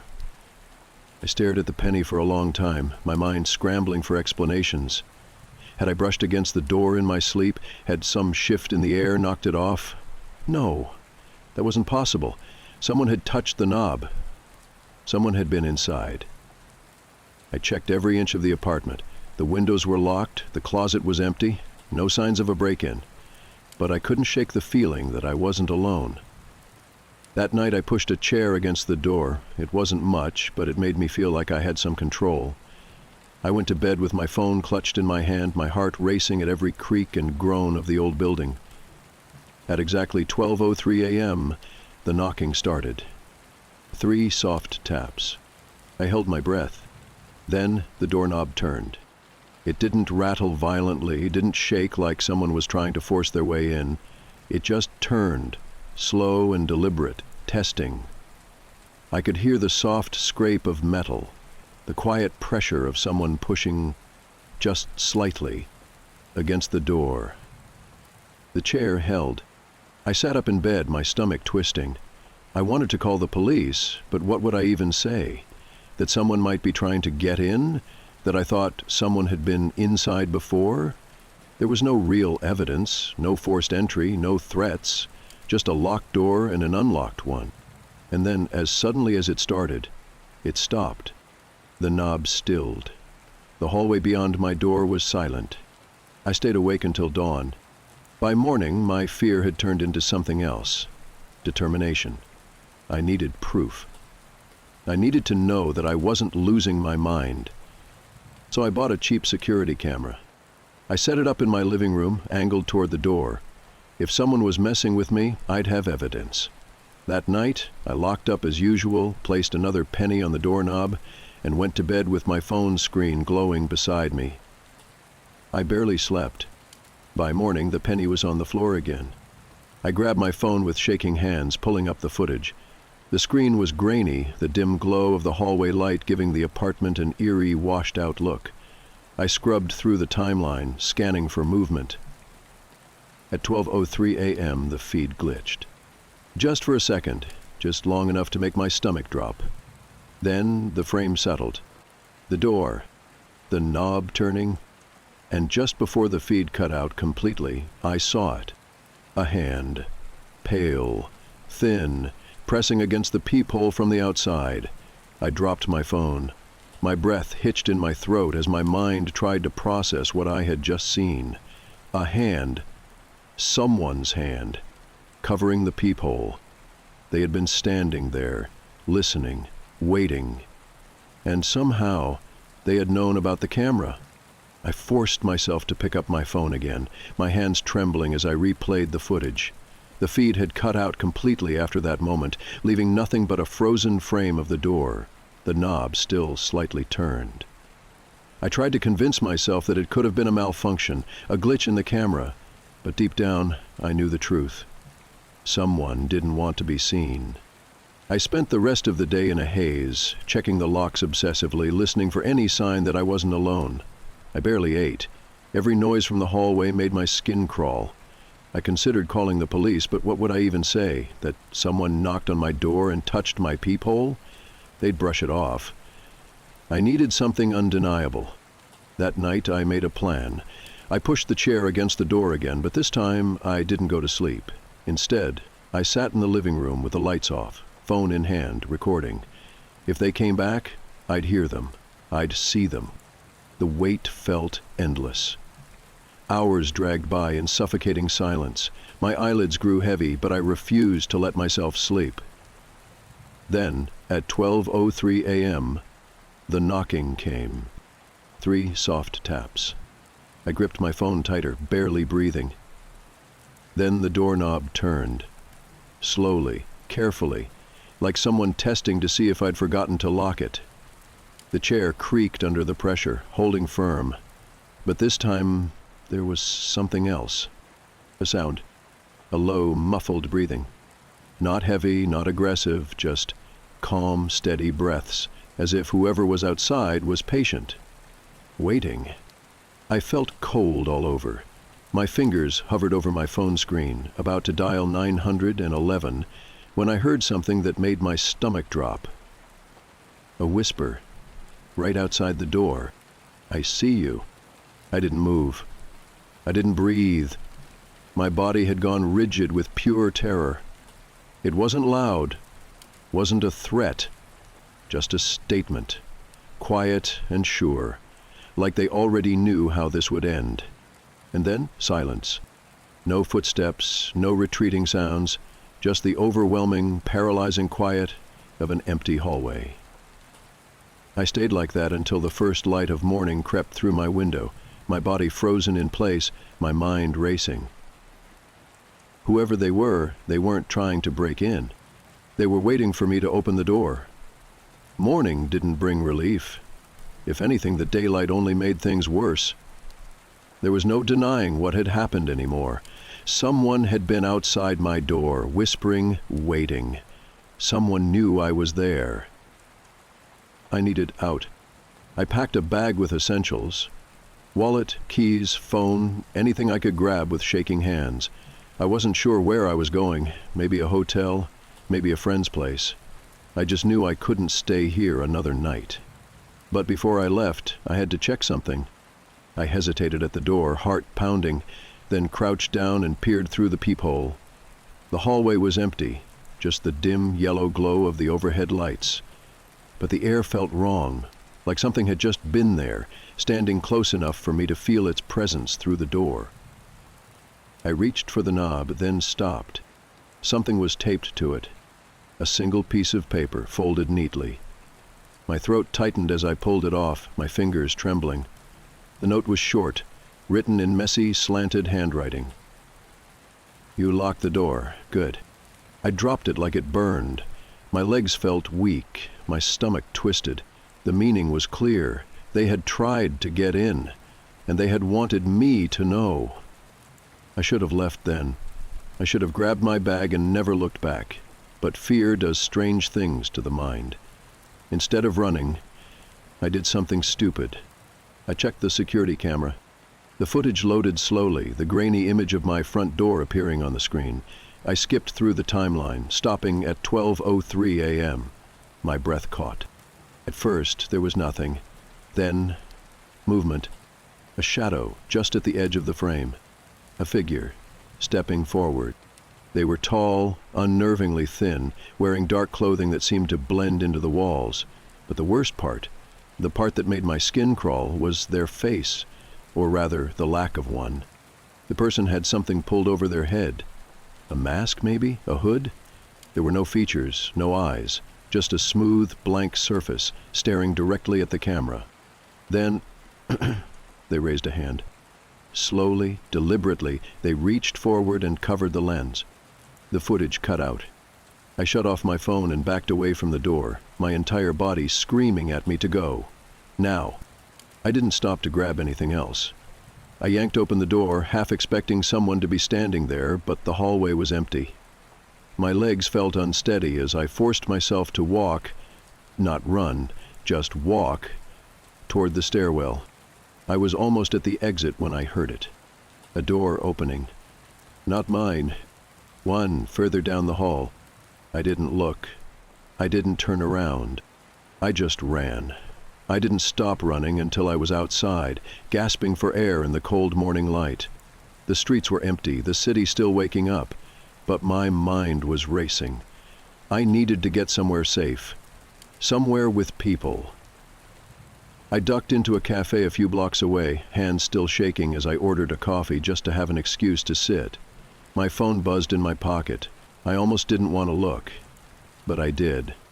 A new notification from my security app. I hesitated before opening it, dread curling in my stomach. The camera had recorded one last clip before I left. I pressed play. The footage was short, only a few seconds, the hallway still and silent. Then the door at the end of the hall creaking open. A figure stepped out. Not a stranger, not someone masked or hooded. It was my neighbor. The quiet man who lived a few doors down, the one I had only seen in passing, the one who never spoke. He was still wearing the same dark clothes from the footage, but now, in the clarity of daylight, I could see his face. Expressionless, calm, like he hadn't just spent nights knocking, whispering, trying to get in. Then, just before the video ended, he turned to look directly at the camera. And he smiled. I left the city that day. I called my landlord, told him I was breaking my lease, and never set foot in that apartment again. I never went to the police. What would I even say? That my neighbor was standing in the hallway at night? That he smiled at a camera? There was no crime, no real evidence of anything, just a feeling.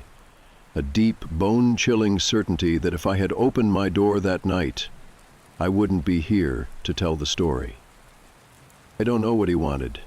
I don't want to know. But sometimes, late at night, I still wake up thinking I hear 3 soft knocks against my door. And I will never, never check to see who it is.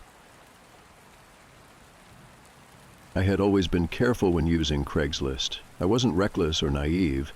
I knew the risks, the horror stories, the unsettling encounters people had shared online. But I also knew that if you were smart, cautious, and paid attention to red flags, you could find great deals. That's all I had been looking for. A simple, no-hassle transaction. Something cheap and easy. It started with an ad, "Moving sale. Furniture, electronics, must go ASAP." The seller claimed he was relocating for work and needed everything gone quickly.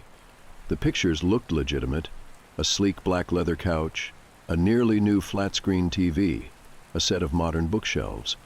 Items that under normal circumstances would cost a small fortune, but were being offered for a fraction of their worth. I was interested in the TV.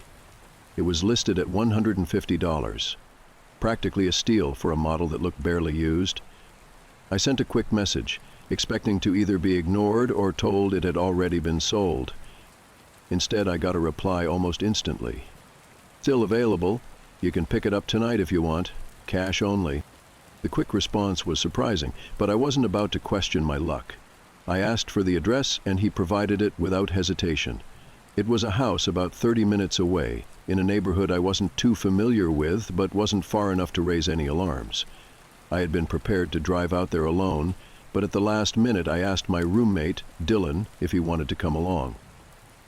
Just in case.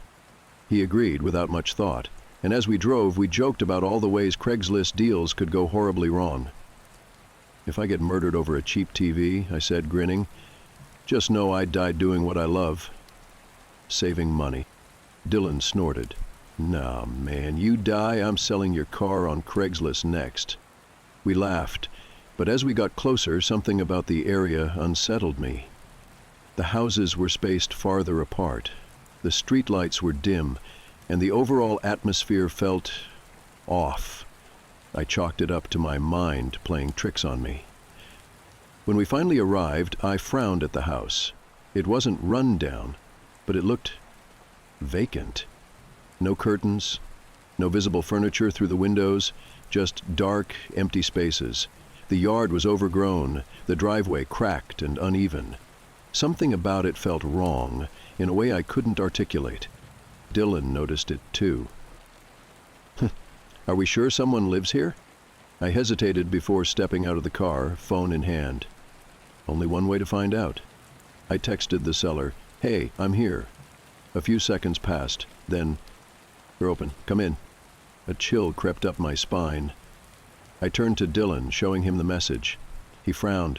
"Dude, that's weird." I nodded. "Really weird."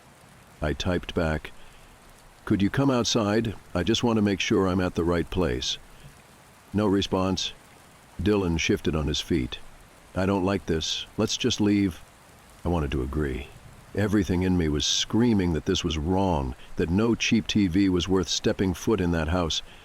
But before I could say anything, the front door creaked open. It swung inward just enough to reveal the darkness inside. A sliver of the interior, pitch black, utterly silent. There was no movement, no footsteps, no sign of anyone. I didn't want to go in. I wasn't going in. Then we heard it. A faint, distant sound. It wasn't talking. Not footsteps, not the shifting of furniture. It was breathing, slow, deliberate, deep inhales and exhales, coming from somewhere inside the house. Dylan took a step back. Nope. Hell no. I wasn't going to argue. I turned on my heel, ready to bolt, when my phone vibrated in my hand. I glanced down. A new text? Iris, I see you. A sudden burst of adrenaline shot through me. I grabbed Dylan's arm and yanked him toward the car, my heart hammering. We didn't waste a second. We got in, locked the doors, and peeled out of there so fast my tires screeched against the pavement. Neither of us spoke for the first few minutes of the drive. I could barely process what had happened, my brain still stuck on that suffocating feeling, the presence inside that house, the sound of someone just standing there, breathing, waiting. I checked my phone again, half expecting another message, but there was nothing. Just that last text, sitting on my screen like a taunt. I see you. I don't know what would have happened if we had gone inside. I don't want to know. But I do know one thing. I'm never buying anything off Craigslist again. I've always been fascinated by the internet, not just the surface web, the part everyone uses daily, but the deeper layers, the kind of places you don't just stumble across, the kind of places you have to look for. I grew up online, spending countless hours learning how things worked, coding, networking, even a little ethical hacking. I wasn't a professional by any means, but I knew my way around. I understood how to protect myself, how to stay anonymous. The internet was my playground, a vast, endless maze of information, and I prided myself on knowing how to navigate it. But the more time you spend on something, the more it loses its excitement. The regular web had become boring to me. Social media, streaming, forums, they all felt shallow. That's why I started exploring the dark web. Not because I had any real reason to, but because it was there. A hidden world beneath the surface, full of mystery and secrecy.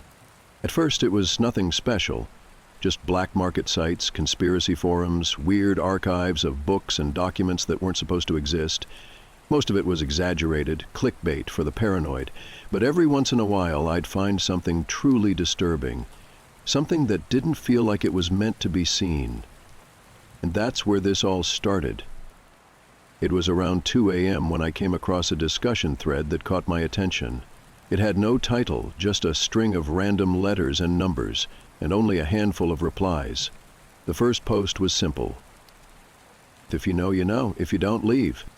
I had seen cryptic messages like this before. Usually they led to some nonsense, but I was bored, and I had nothing better to do. I clicked. The page that loaded was strange. A black background with a single blinking cursor, like an old command prompt. No images, no links, just a text box. Enter your request. I hesitated. It looked like some kind of database, maybe an archive. I decided to test it. I typed, "Show me something interesting." For a few seconds, nothing happened. Then the screen flickered and a file name appeared. Watch Me MP4. A download prompt followed. I hesitated. I knew better than to open random files from the dark web, but my curiosity got the best of me. I ran a quick scan. No viruses detected. Against my better judgment, I opened it. The video was low quality, grainy, like it had been recorded on an old phone. It showed a dark room dimly lit by a single flickering bulb. In the center of the frame was a wooden chair. Someone was sitting in it, their face covered by a white cloth sack, their hands tied behind their back. My stomach twisted. The camera was completely still, like it had been set up and left to record. No movement, no sound, just the eerie image of this bound figure sitting alone in the dark. I skipped forward, but nothing changed.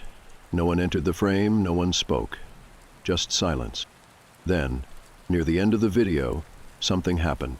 The bulb flickered more aggressively, casting sharp shadows across the room. The figure in the chair twitched slightly, just enough to let me know they were still alive.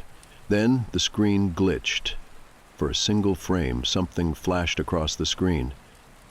Something I barely caught before the video cut to black. I paused and went back frame by frame. When I found it, my breath caught in my throat. A face, pale, emotionless.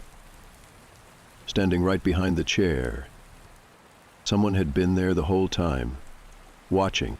I closed the video and sat back in my chair, my skin crawling. My heart was beating faster than it should have been. I had seen disturbing things before, but something about this felt different.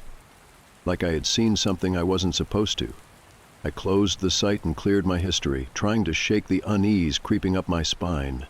It was just a video, probably fake, some weird underground horror project. That's what I told myself. But as I sat there, staring at my screen, a notification popped up, a new message. No username, no subject, just a single sentence. Did you like what you saw? I felt my stomach drop. I didn't reply. I didn't even move. My fingers hovered over the keyboard, frozen. How had they messaged me? I had used a VPN, routed my connection through multiple servers. My setup was solid. There was no way someone could have traced me. Another message appeared. You shouldn't have watched that. I reached for my mouse, ready to shut everything down, but before I could, a final message popped up. And this time, it wasn't a question. It was my full name. And beneath it, my home address. I stared at the screen, my mind racing. No, this had to be some kind of trick, some scare tactic. Maybe the website logged IPs after all, and they were using it to mess with me. But then I saw the next line of text appear. Mom. Dad. Little sister. Her full name.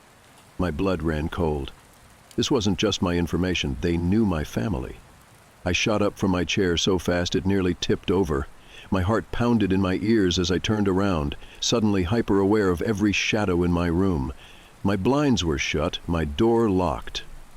But for the first time in my life, I felt completely exposed. I turned back to my computer and slammed the power button, killing the screen instantly. My reflection stared back at me from the black monitor, my own face pale, my eyes wide with panic. I needed to think. I needed to do something. I grabbed my phone and checked the front door camera feed. Nothing. The street outside was empty, just the usual parked cars and dim streetlights. But that didn't mean I was safe. My hands were shaking as I dialed 911. The line rang twice before a dispatcher picked up. 911, what's your emergency? I took a breath, trying to steady my voice. I think someone's stalking me, online. They sent me my address, my family's names. I don't know how they got it. Are you home alone? Yes. Have you seen anyone outside your residence? I hesitated. No, but a notification sound went off. My phone screen lit up with a new message. Unknown number. Calling the cops won't help. My breath caught in my throat. Sir, the dispatcher asked, are you still there? I swallowed hard. Yeah, I just got another message. Do not respond, she said firmly. Stay on the line with me. I'm dispatching an officer to your location now. I wanted to believe that would help, but deep down I knew whoever this was had already gotten too close. The next 20 minutes felt like hours. I stood by the window, phone gripped in my sweaty palm, eyes locked on the street outside. Still nothing, no movement. Then, finally, blue and red lights. I let out a shaky breath as the patrol car pulled up in front of my house. 2 officers stepped out, scanning the area before approaching my door. I opened it before they even knocked. You reported an online threat? One of them asked, his voice calm but serious. I nodded, stepping aside to let them in. They knew everything about me, my address, my family, everything. The older officer, Ramirez, gestured to my desk. Can you show us the messages? I hesitated before powering my PC back on. My fingers felt stiff as I moved the mouse, navigating back to the chat. But when I opened the messages, they were gone. Every single one.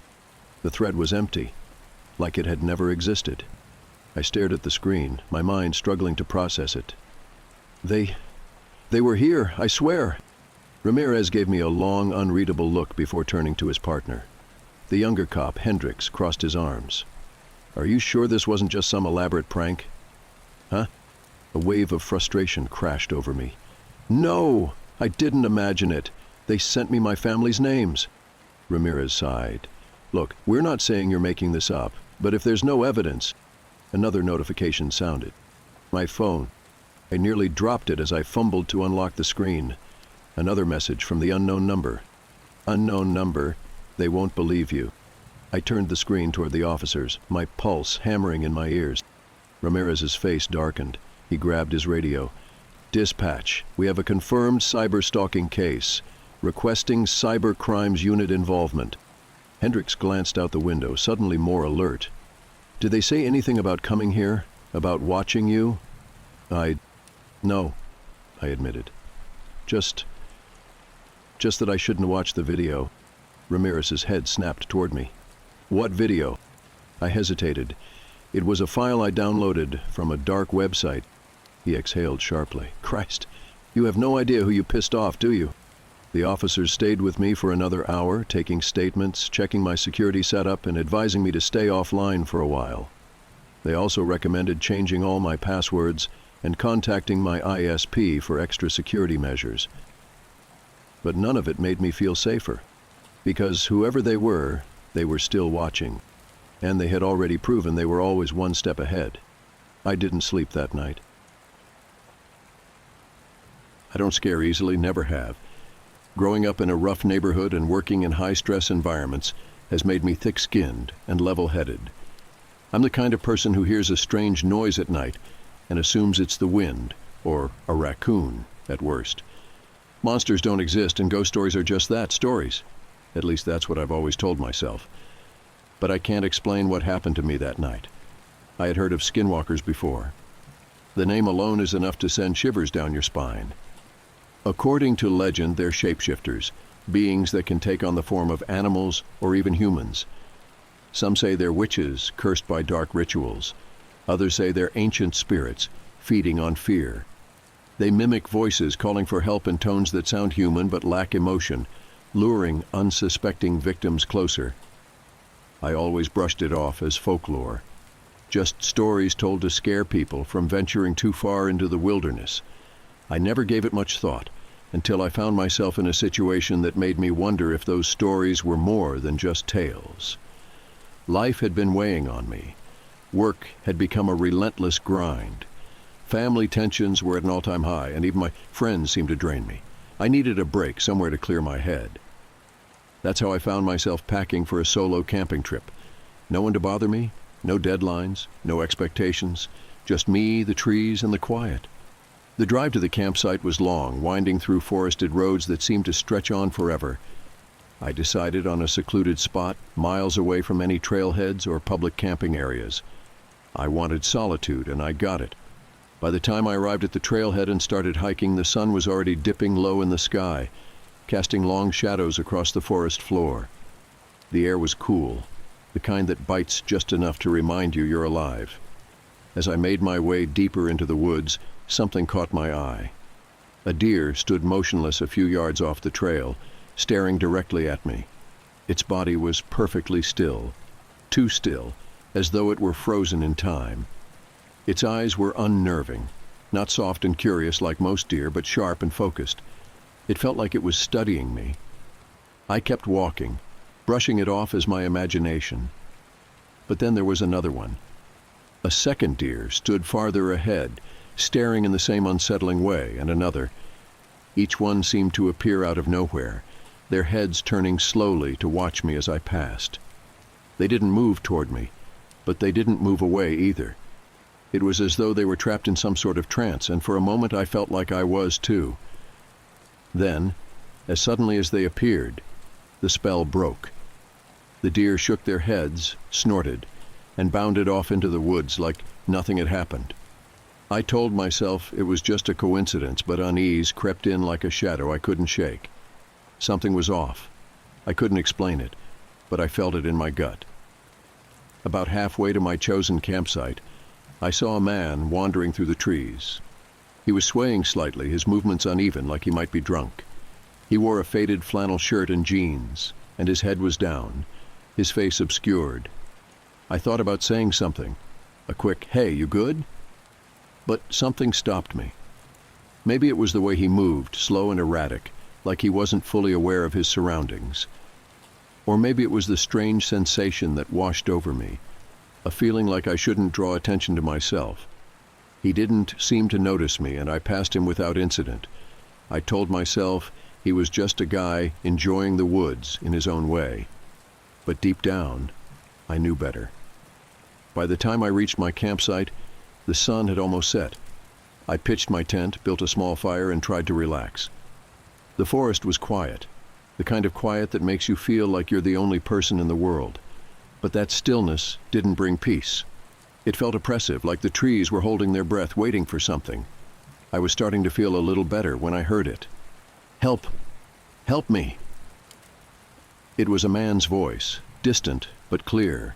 The words carried through the trees, echoing faintly. At first, I thought someone might actually be in trouble. I stood, straining to listen. "Help me! Over here!" The voice came again, but this time, something about it felt wrong. The tone was too flat, too monotone, like someone mimicking a call for help rather than genuinely needing it. It lacked urgency. "Help me," the voice repeated, almost like a recording. The same inflection, the same rhythm, over and over. It was closer now, but I couldn't see anyone.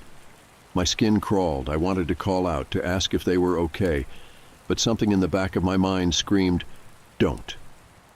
I sat back down by the fire, clutching my flashlight like a lifeline. The voice kept calling, circling my campsite. It would fade into the distance, then grow louder again, moving in an erratic pattern. And then, just as suddenly as it started, it stopped. The silence that followed was deafening. I stared into the darkness beyond the firelight, my heart pounding. I felt like I was being watched. But no matter how hard I looked, I couldn't see anything. That night, I barely slept. Every rustle of leaves, every crack of a branch sent my heart racing. I stayed in my tent, clutching a knife, waiting for something, or someone, to emerge from the shadows. When dawn finally broke, I didn't waste a second. I packed up my gear as quickly as I could and started back toward my truck. As I passed the spot where I'd seen the man the day before, I noticed something on the ground. Footprints. But they weren't normal footprints. They were barefoot, long and narrow, with claw-like impressions at the tips of the toes. They led off the trail and disappeared into the dense woods. I didn't stick around to investigate. I made it back to my truck, locked the doors, and drove until I was miles away from that forest. To this day, I still don't know who or what I encountered out there. Was it just a drunken man lost in the woods, or something far darker? A skinwalker, perhaps, lurking in the shadows, waiting to strike. I'll never be sure.